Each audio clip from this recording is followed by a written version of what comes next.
Ketika ayat itu dibaca, gegap gempita suara takbir, tahmid, takdis dari para sahabat. Mengapa?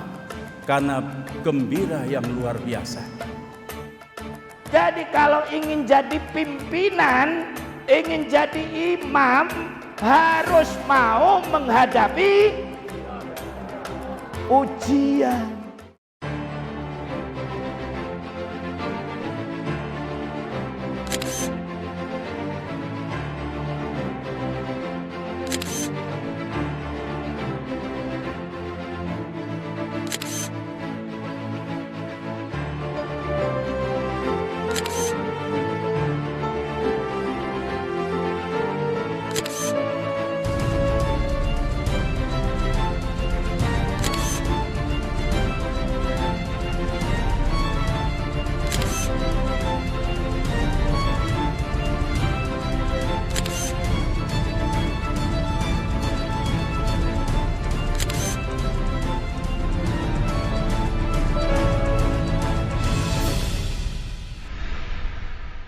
Bismillahirrahmanirrahim. Assalamualaikum warahmatullahi wabarakatuh.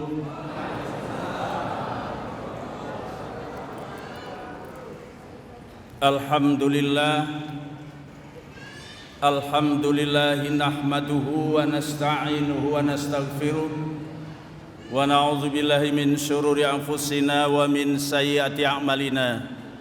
May yahdihillahu fala mudhillalah wa may yudlil fala hadiyalah. Asyhadu an la ilaha illallah wahdahu la syarikalah wa asyhadu anna Muhammadan abduhu wa rasuluhu la nabiyya ba'dah.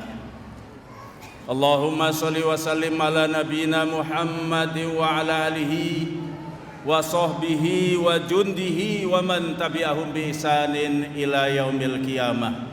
Masya Allahu kan wa ma lam yasha lam yakun, la haula wa la quwata illa billah, amma ba'd. Fa ayyuhal ikhwan rahimakumullah, para ikhwan muslimin dan muslimat yang tidak saya sebut satu persatu, semoga dirahmati oleh Allah Subhanahu wa taala. Saya dari tadi mikir mau ngomong apa. Sudah lengkap dan sempurna, dan nasib saya selalu ditaruh di buntut. Sampean belum pernah jadi mubalik. Nanti kalau jadi mubalik taruh di buntut, coba aja rasain. Mau ngomong apa? Ada dua saja karena saya cuma diberi waktu 15 menit. Pertama, situasi haji mengingatkan kepada kita 15 abad yang lalu tangis Abu Bakar ketika haji wada. Persisnya adalah haji wada adalah haji pertama dan yang terakhir yang dilaksanakan oleh Rasulullah Shallallahu Alaihi Wasallam di waktu asar ketika beliau sedang wukuf di Arafah di dekat Jabal Rahmah. Di waktu asar turunlah malaikat Jibril menyampaikan wahyu yang terakhir, ayat yang terakhir. Al-yauma akmaltu lakum dinakum wa atmamtu alaikum nikmati wa raditu lakumul Islam madina. Sudah tahu semua artinya kan? Ngaji bertahun-tahun, puluhan tahun, kalau kuliah sudah jadi doktor. Di waktu itu setelah dibacakan ayat ini oleh malaikat Jibril berpesan kepada baginda Nabi, "Ya Rasulullah, sesudah ini saya tidak akan turun lagi menyampaikan wahyu. Dan sampaikan kepada para sahabat kaum muslimin salamku kepada mereka." Singkat cerita, pulanglah baginda Nabi selesai melaksanakan ibadah haji, haji yang pertama dan haji yang terakhir. Dan ternyata benar, beberapa bulan kemudian sesudah itu beliau dipanggil oleh Allah Subhanahu wa taala. Sampai di Madinah, beliau kumpulkan para sahabat kaum muslimin. Setelah beliau memuji Allah, berikan mukadimah dan disampaikan apa yang dipesankan oleh malaikat Jibril tentang turunnya ayat dan dibacakannya kembali. Ketika ayat itu dibaca, gegap gempita suara takbir, tahmid, takdis dari para sahabat. Mengapa? Karena gembira yang luar biasa. Kalau kita mungkin mendengarnya bahwa turun ayat yang terakhir, Allah menyatakan telah sempurna agama kita, mungkin tidak begitu terasa. Tapi bagi para sahabat yang berjuang dari awal dengan darah dan air mata sampai mendapatkan kemenangan dan Allah menyatakan sempurna, tentu akan berbeda mereka rasakan. Maka tidak heran jika kemudian para sahabat bertakbir gemuruh, bertasbih. Tetapi di antara sahabat, Abu Bakar justru sedih. Beliau menangis dan menangis. Dia tinggalkan keramaian itu, pulang ke rumahnya. Sepanjang hari Abu Bakar menangis.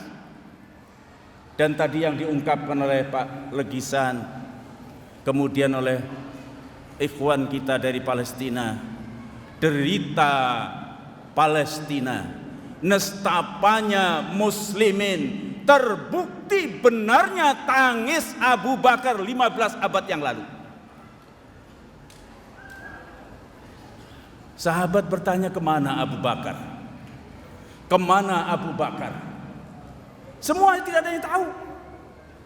Bukankah hari ini hari kegembiraan kita? Islam telah sempurna, Allah telah mencukupkan nikmat. Ternyata kemudian diketahui Abu Bakar pulang menangis di rumah sepanjang hari, menangis dan menangis. Datanglah para sahabat mengunjungi Abu Bakar. Diketuknya pintu dan ucapkannya salam. Lalu ditanyakan, ya Abu Bakar, mengapa engkau menangis? Bukankah hari ini hari kegembiraan kita, kesempurnaan agama kita? Allah sendiri yang menyatakan. Tapi kemudian Abu Bakar mengatakan, menjawab pertanyaannya, kalian tidak tahu, di balik turunnya ayat yang terakhir itu berdesir kematian baginda Nabi. Kalian tidak mengerti tanda-tanda kepulangan beliau segera akan tiba. Barulah tercengang diam semuanya. Gegap gempita, syukur, tahmid, takbirnya berhenti. Suasana menjadi hening. Lalu Abu Bakar melanjutkan, dan kalian tidak tahu mengapa saya menangis. Tidak saja harus berpisah dengan orang yang paling kita cintai baginda Nabi, tapi kalian tahu bahwa sesuatu yang sudah sampai pada puncaknya, pasti berikutnya adalah menurun, menurun, dan menurun. Kalian ingat bahwa sepeninggal Nabi kalian akan terjadi fitnah, saling memfitnah, saling membenci, bahkan saling menumpahkan darah sesamamu. Ini yang ditangisi oleh Abu Bakar. Dan benar, justru perpecahan ini adalah sumber malapetaka. Ini yang perlu kita hayati bersama, bahwa bersatu selain akidah, ini adalah agama, prinsip agama sesudah akidah la ilaha illallah adalah an aqimuddin wala tatafarraqu fi. Tegakkan agama, jangan berfirqah-firqah. Ini pesan yang diperintahkan, diwasiatkan oleh Allah pada para nabi.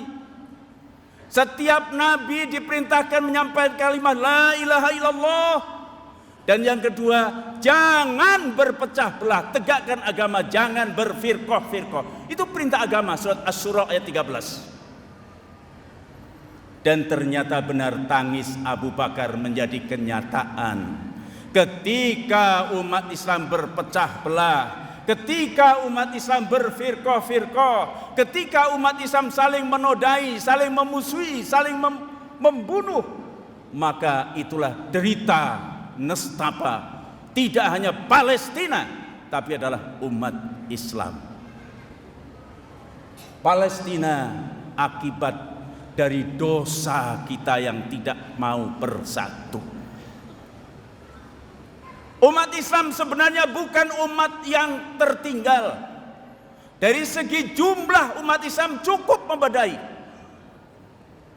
Konon sudah sampai 2 miliar lebih. Tadi diungkapkan berapa angkanya saya lupa. Dari segi kekayaan, siapa yang mengatakan umat Islam itu miskin?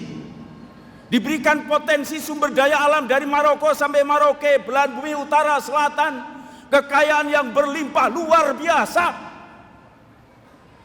Dari segi SDM-nya, kecerdasannya, itu tidak kalah dengan Yahudi sekalipun.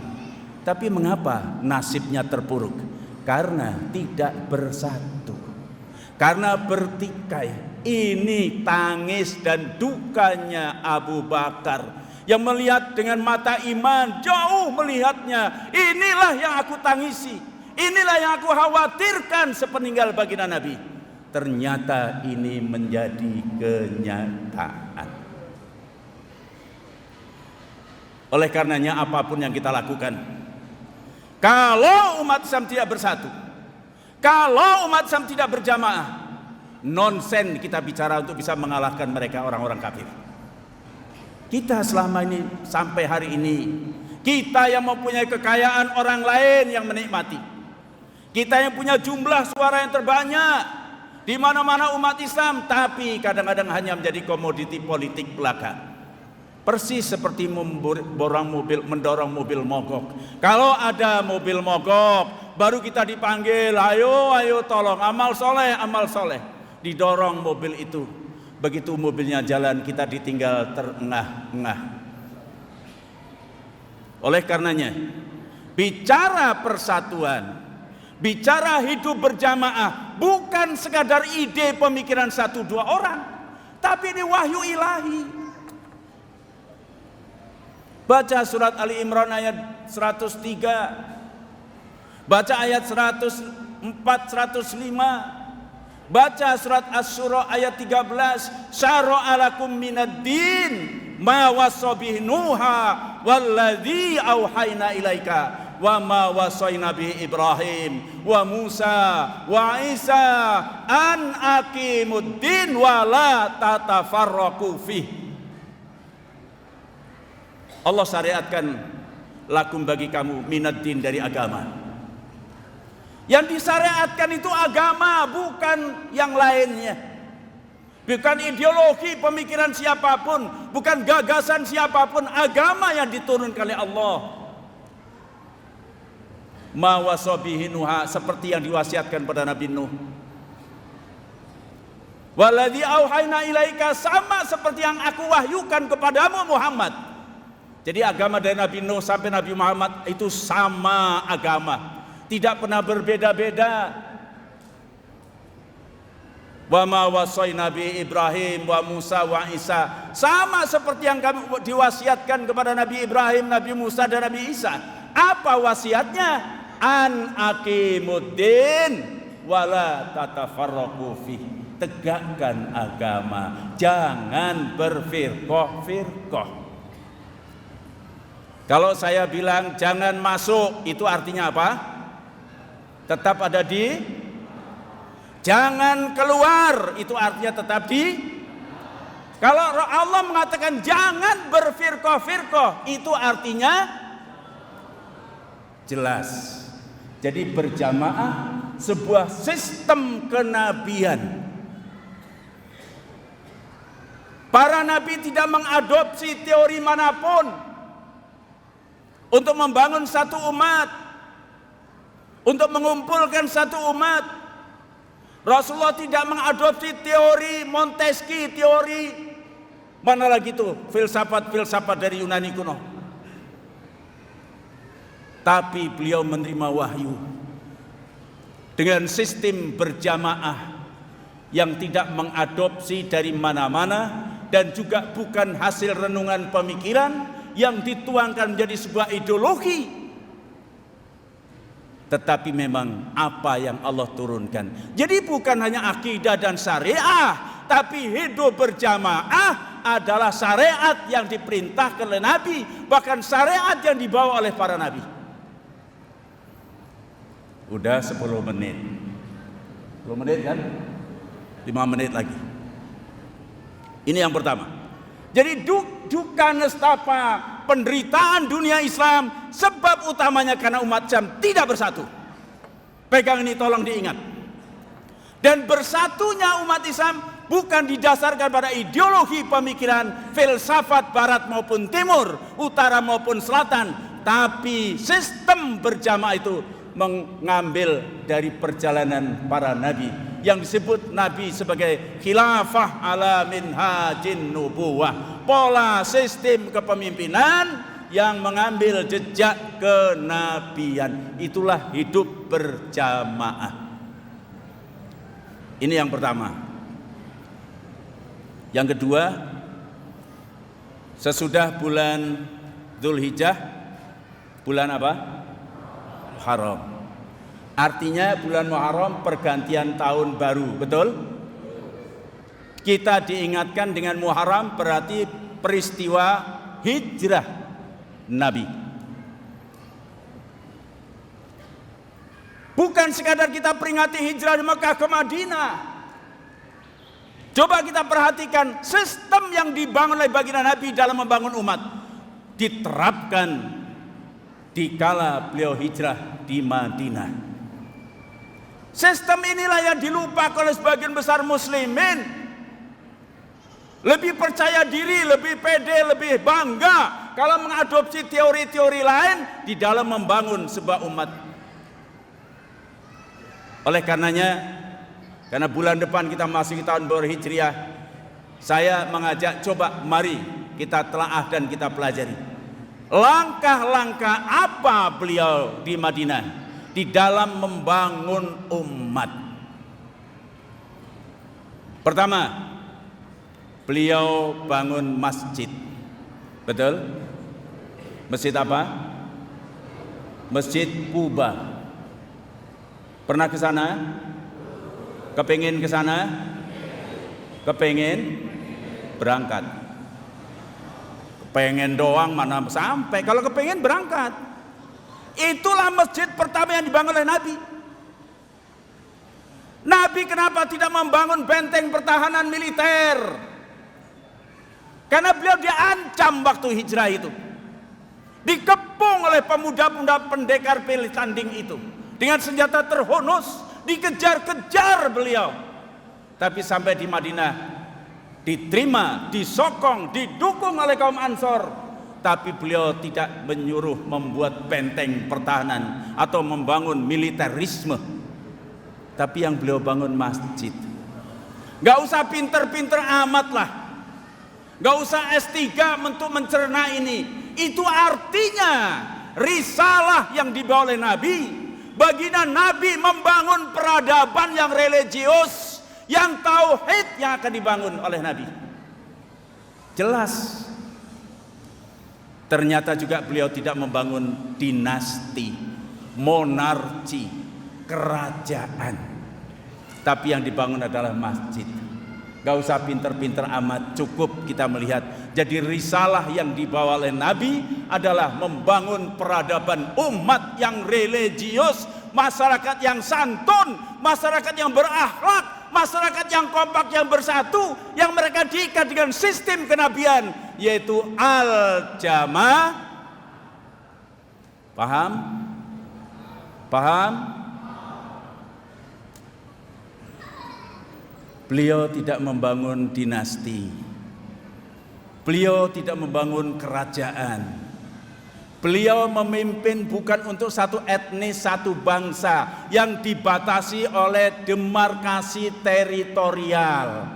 Beliau adalah pemimpin umat. Wa ma arsalnaka ila rahmatan lil wa ma arsalnaka ila kafatan linnas basyirau wa nadhira. Pemimpin umat di tengah-tengah umat, antar golongan, antar bangsa, semua etnis, seluruh yang namanya manusia, itulah makmum beliau. Jadi beliau tidak nongkrong di atas umat. Kalau dinasti nongkrong di kepala umat. Rakyat itu dikuasai, dieksploitir potensi sumber dayanya. Tapi ini pemimpin di tengah-tengah umat. Al-imamun ra'in 'alan nas, imam itu penggembala atas manusia. Dibawa domba-domba gembalaan umat ini dari tanah yang gersang ke padang rumput yang subur, supaya mereka bahagia, supaya mereka menikmati kehidupan, supaya dia sejahtera, memiliki akidah dan akhlak yang baik. Sesudah kenyang dibawa ke oase mata air supaya domba-domba itu minum dengan puas. Kemudian digiring, dibawa ke kandang, mulih ing kandange dhewe. Aman, diamankan dari serigala. Inilah sifat dan karakter seorang penggembala. Jadi bukan nongkrong di atas umat. Maka Nabi menjahit sendal sendiri. Rumahnya juga sampai abad ini belum kita dengar. Baginda Nabi membangun istana.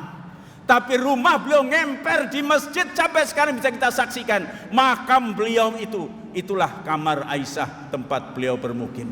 Hanya berapa meter kali berapa meter. Beliau belanja keperluannya sendiri di pasar. Ketika sahabat tahu bahwa Rasulullah sedang belanja sesuatu, ingin beramal, membawakan apa yang dibeli oleh baginda Nabi.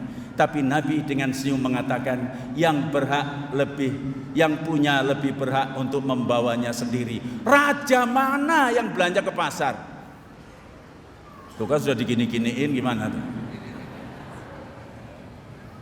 Memang Amir Masjid nggak adil ya. Saya dikasih 5 menit, ya.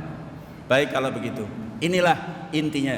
2 hal, tangis Abu Bakar menjadi kenyataan. Sebabnya adalah sesudah meninggal Rasulullah terjadi pertikaian, tidak diamalkannya hidup berjamaah. Sampai hari ini tangis duka sepanjang jalan peradaban menjadikan kita pilu dan sedih. Tapi ada solusinya, mestinya kita kembali pada manhaj nubuwah, hidup berakidah dan polanya dengan sistem hidup berjamaah.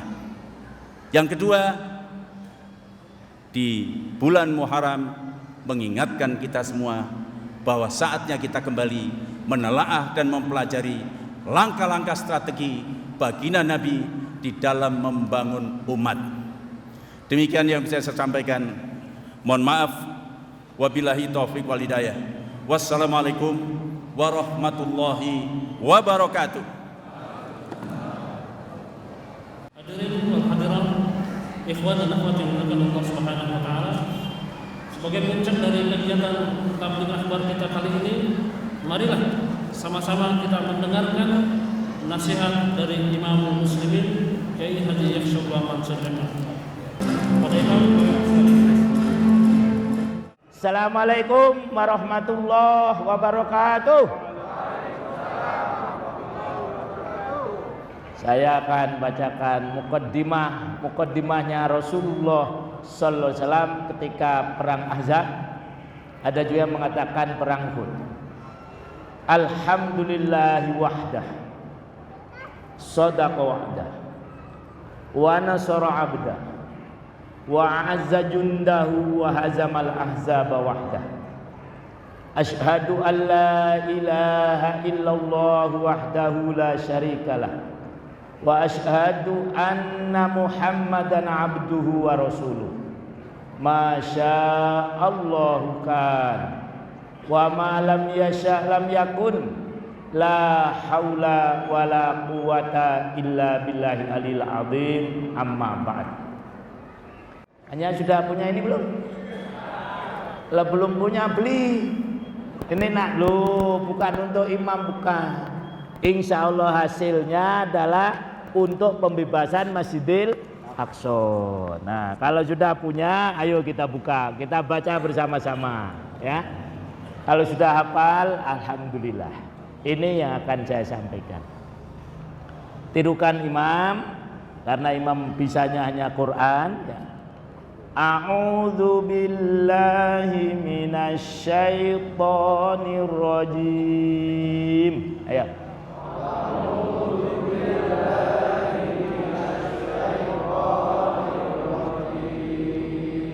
Bismillahirrahmanirrahim.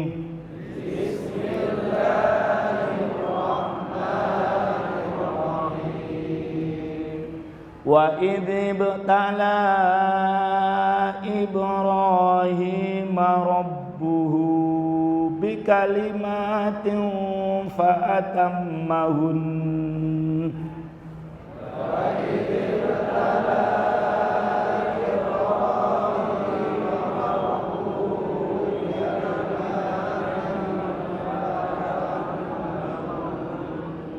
Kurang panjang, gunah, ya, gunah kemudian waqaf, jadi nunya itu 3. Kalau fa'atammahun benar, tapi akan lebih benar lagi kalau fa'atammahun. Ayo ulangi. Wa idibtala.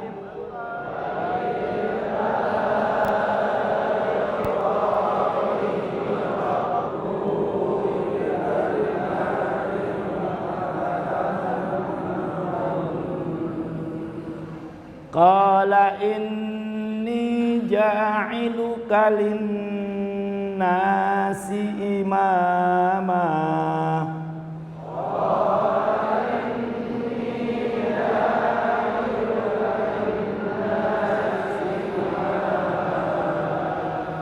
Qala wa min dzurriyyati.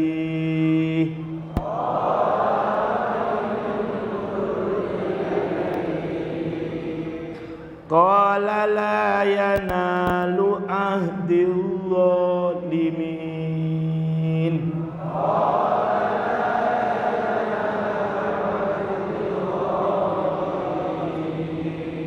Itu ahdi kan, mat panjang kan. Nah terus ketemu dengan al-samsiyah, maka dalam ilmu tajwid disebutnya mat batal. Apa para ikhwan? Mat batal artinya matnya batal, tidak boleh dibaca kan? Banyak begini. Qala la yanalu ahdil, salah. Nah, ya. Qala la yanalu ahdil zalimin. Ayo.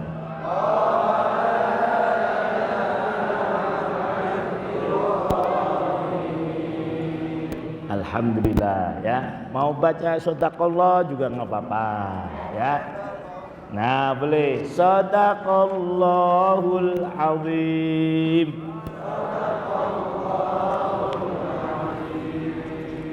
Nah sebelum saya masuki materi ini, saya akan menyimpulkan dari ceramah-ceramah yang tadi sudah sebelumnya dengan pertanyaan. Kalau jawabannya benar berarti para ikhwan paham. Kalau tidak benar berarti taklimnya janganlah kesian. Nah ya, mungkin yang ikhwan-ikhwannya nggak paham mungkin, ya, atau mungkin kitanya yang tidak bisa memahamkan, ya itu. Coba tak tanya, sanggupkah para ikhwan membebaskan Masjidil Aqsa? Nah, ulangi, sanggupkah para ikhwan membebaskan Masjidil Aqsa? Berarti gurunya pinter.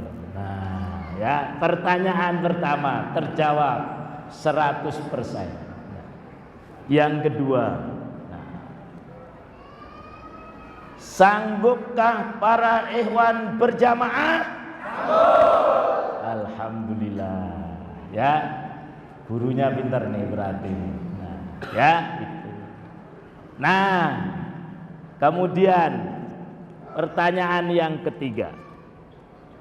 Sanggupkah para ikhwan melaksanakan Islam non politik?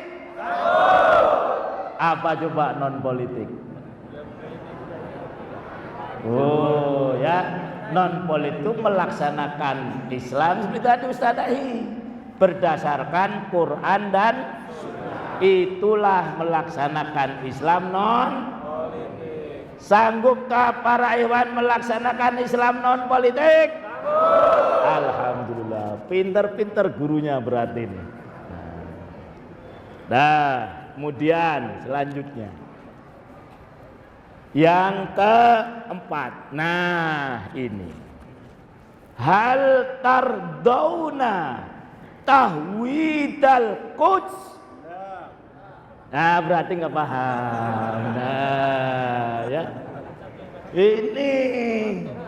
Nah, kan tadi di satu uang dia yang menyampaikan nggak paham kebangetan. Hal tardawna tahwidal Quds. Nah, artinya tahu nggak? Oh, artinya aja nggak tahu mau jawab gimana? Apakah para ikhwan rela Yahudisasi Al-Quds? Jawab. Jawabnya la abada. Ayo. La abada. Nah, ya itu. Gimana? Iya, abadan itu selamanya, Pak. Oh, ya itu. Bukan daiman. Nah, boleh sih daiman. Tapi jadi, Bu-ibu kalau ditanya hal tardawna tahwidal Quds? Nah, ibu-ibu yang jawab, bapak-bapak. Bu-ibu jawab. Nah, bapak-bapak. Nah, udah. Berarti sukses gurunya. Nah, yang pintar gurunya. Nah, muridnya juga pintar. Nah, sekarang yang kelima. Sanggupkah para ikhwan meneladani Nabi Ibrahim? Siapa Nabi Ibrahim itu? Bang belum ada materinya. Nah, ya inilah yang tadi ayat saya bacakan. Ini judulnya adalah meneladani ketabahan Nabi Ibrahim alaihissalam dalam menghadapi ujian. Siapa Nabi Ibrahim? Sudah baca belum? Nah, Nabi Ibrahim, kata Ibrahim sendiri itu bukan dari bahasa Arab asli, tapi dari bahasa Ibrani. Ib artinya apa, Pak? Rahim artinya rahim, abur rahim, berarti bapak yang penuh dengan kasih. Itulah Nabi Ibrahim. Ini yang akan kita teladani. Nabi Ibrahim istrinya berapa? Hah? Kok tahu? 3. Oh, di buku ya, yang sempat kita catat. Nah, istrinya Nabi Ibrahim 3. Nah, ya. 1 siapa? Sarah. Yang kedua? Yang ketiga? Konturo. Siapa? Nah, tapi bukan ini yang untuk diteladani, bukan hanya ini, bukan. Saya mau neladani Nabi Ibrahim, pulang-pulang bilang sama mak, ini kan mak ya itu. Mak, saya mau nikah lagi sekaligus 2. Karena ingin meneladani Nabi, bukan itu ya. Makanya saya kasih di sini meneladaninya dalam menghadapi ujian. Bukan dalam beristri. Nambah-nambahi lagi. Ya nggak apa-apa lah kalau meneladani. Ya itu. ini nambahin, ini saya nggak tanggung jawab ya. Nih, nambah ini ya itu. Nah sudah. Terus sekarang yaitu sedikit Nabi Ibrahim nanti boleh dibaca pada makalah ini. Sekarang tentang ujian. Dalam Al-Quran kata ujian itu banyak. Misalnya imtihan, famtahinuhun. Itu namanya apa? Ujian. Musibah juga apa? Ujian. Masih banyak lagi. Tapi kenapa di sini Allah menggunakan kata bala? Wa idibtala Ibrahim. Nah, tidak wa id asoba Ibrahim. Tidak begitu. Atau wa idim tahana Ibrahim rabbu. Tidak begitu. Tetapi di sini Allah menggunakan kata bala. Nah, di sini saya sebutkan sedikit.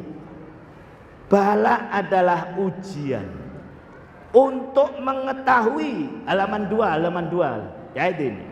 Sejauh mana kemampuan seorang yang diuji dengan membebankan masalah berat kepadanya. Jadi ada kalimat beratnya. Dengan membebankan masalah berat kepadanya, apakah dia mau mengerjakan atau tidak? Itulah namanya apa tadi Bu? Bala. Jadi bala itu mesti berat. Termasuk kita membebaskan Masjidil Aqsa. Ringan apa berat? Berat. Tidak ringan. Tetapi kalau kita mampu melaksanakannya, insya Allah Al-Aqsa akan segera bebas. Al-Aqsa. Tetapi harus melalui apa? Ujian. Lah ya. Bidunil ibtila la yumkin an nuharrir Masjidal Aqsa, la yumkin. Jadi penuh dengan berbagai macam ujian. Nah, Allah menggunakan kata ujian untuk Nabi Ibrahim dengan kalimatin. Nah, menurut Ar-Raghib Al-Asfihani, salah seorang mufassir yang bukunya saya terkenal, Al-Mufradat fi Gharibil Quran, beliau menjelaskan begini. Apa kalimat? Kalimat adalah pengertian yang dapat ditangkap dengan pendengaran dan penglihatan. Itulah namanya atau penglihatan. Seperti ini yang saya sampaikan. Bisa nggak ditangkap dengan penglihatan? Ayo, yang saya sampaikan sekarang ini bisa nggak ditangkap dengan penglihatan? Tidak bisa. Nah, kalau saya ini sahsiah saya bisa diterima dengan penglihatan. Tetapi yang saya ucapkan, ada yang dengar apa yang melihat yang saya ucapkan? Bisanya diapakan? Itulah namanya Nah, ya. Jadi sesuatu yang dapat ditangkap dengan penglihatan atau pendengaran. Nah, sedang kalimat yang dimaksud pada ayat ini, banyak sekali. Terlain satu, menyembelih putranya Ismail. Mau nggak kira-kira kalau bapak disuruh nyembelih anaknya? Nggak mau. Uang gini loh. Ini anakmu kamu sekolahkan di Al-Fatah. Mikir-mikir kok. Nah, ini yang ringan loh ini. Loh, ya itu. Lah nanti jadi apa mam gedenya? Ya jadi manusia, masa jadi kerbau kan nggak mungkin. Nah, ini. Jadi coba satu saja ini. Nabi Ibrahim diperintahkan untuk menyembelih putra ini bala. Kemudian Nabi Ibrahim diperintahkan oleh Allah dari Ur itu daerah Baghdad, untuk pergi ke Palestina. membangun masjid di sana. Antara Irak dengan Palestina jauh, Pak. Beliau diperintahkan, Ibrahim, setelah kau selamat dari pembakaran siapa? Siapa yang bakar Nabi Ibrahim? Nah, pindah kamu. Kemana? Ke Palestina. Ini juga ibtila. Amarallahu ta'ala ayah jura Ibrahim ila al-Quds ba'da, setelah beliau dibakar jalan kaki. Berat nggak para ikhwan? Ya, jadi inilah cobaan-cobaan yang beliau terima dan masih banyak lagi. Nah, setelah lulus dari cobaan tadi, Allah menyampaikan bahkan semuanya dilaksanakan oleh Nabi Ibrahim dengan atamma, sempurna. Istilah sekarang summa cum laude. Ngerti para ikhwan? Nilainya kurang lebih A semua, tidak ada yang kurang. Suruh menyembelih anaknya, mau nggak? Mau. Nah, ya nilainya A. Disuruh meninggalkan tanah kelahirannya ke Palestina, mau dah? Mau. Disuruh membawa istrinya ke Mekah, mau nggak? Mau semua. Lalu Allah katakan fa'atammahun. Nah, setelah semuanya itu dilaksanakan, qala inni ja'iluka linnasi, loh, sesungguhnya aku akan menjadikan engkau wahai Ibrahim sebagai imam. Nah, jadi kalau ingin jadi pimpinan, ingin jadi imam, harus mau menghadapi ujian, harus mau berjuang. Ini ada ikhwan gini, alah mam, udah tidur saja. Wong takdirnya, loh takdirnya. Nanti kalau muslimin bersatu ya bersatu sendiri. Bisa nggak kira-kira? Nggak bisa. Halas mam, dah tidur saja semuanya. Nanti kalau waktunya Masjidil Aqsa bebas, ya bebas sendiri. Dah bisa nggak? Ya nggak bisa. Udah. Namu jami'an ayyuhal ikhwah.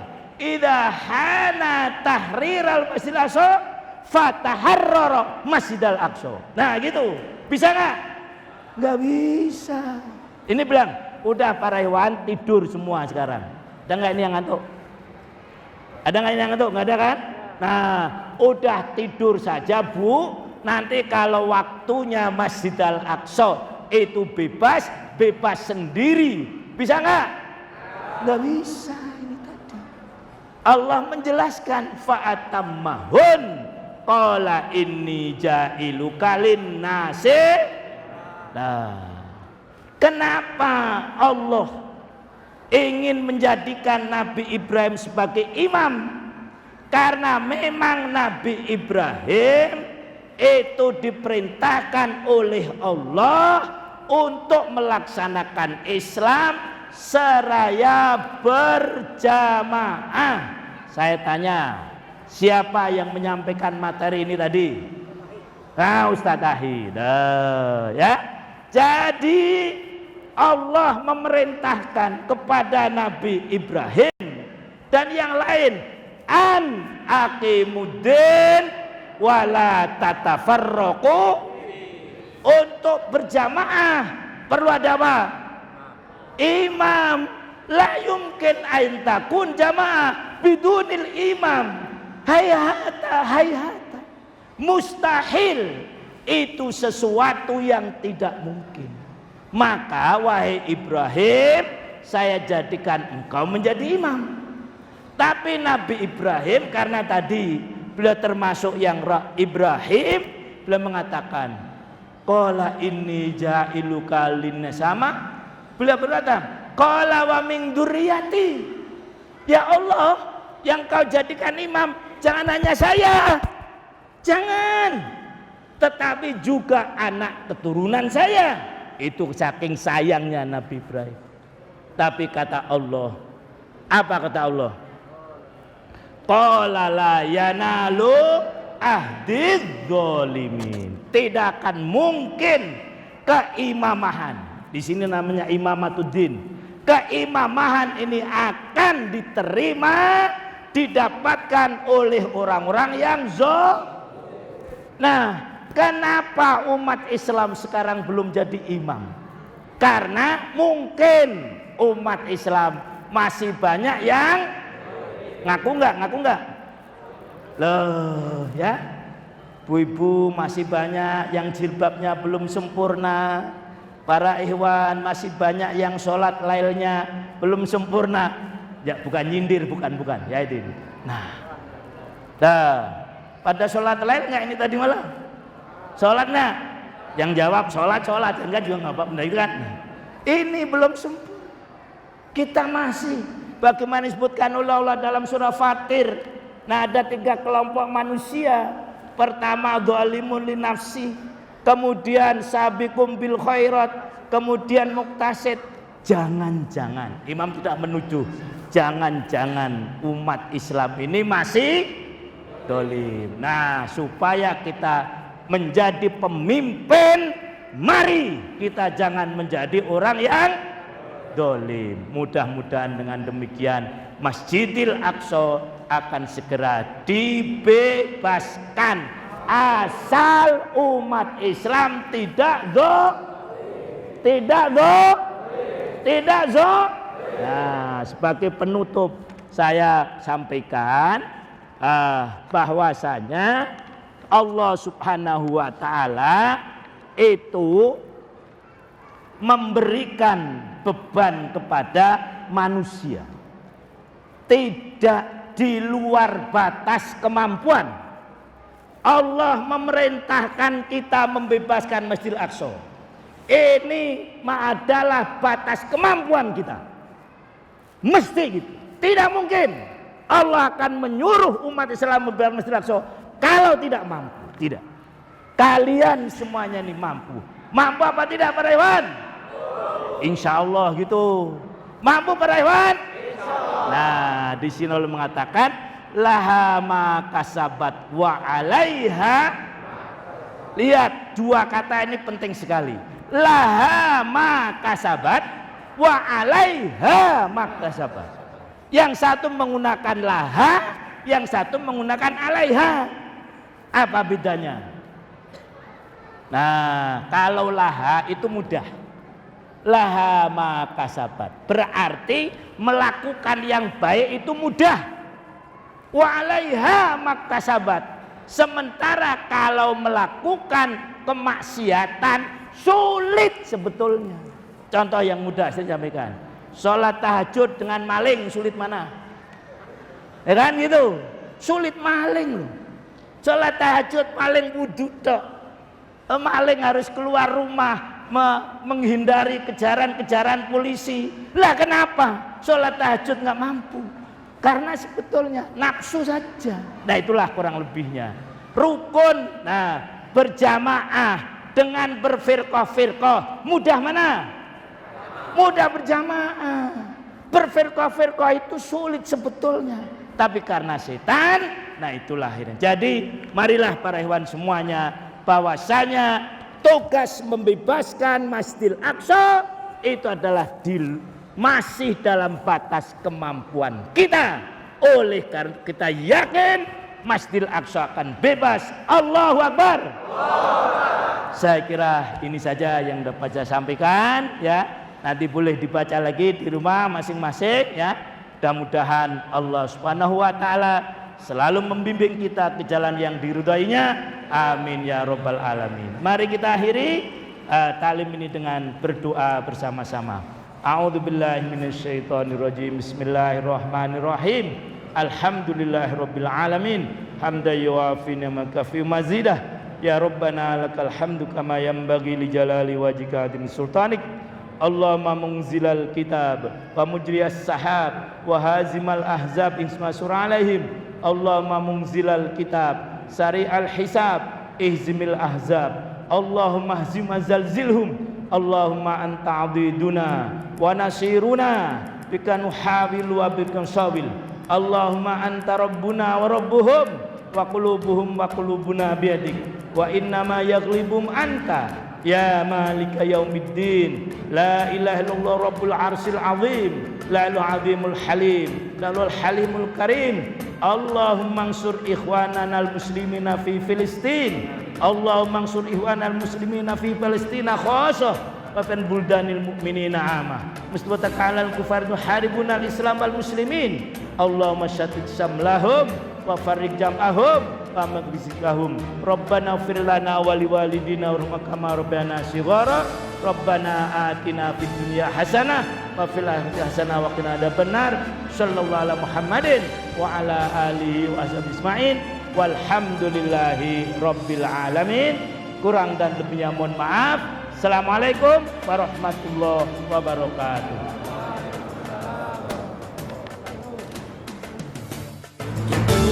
Jiwa-jiwa kami untukmu, darah kami untukmu, jiwa dan darah kami, wahai Al-Aqsa tercinta.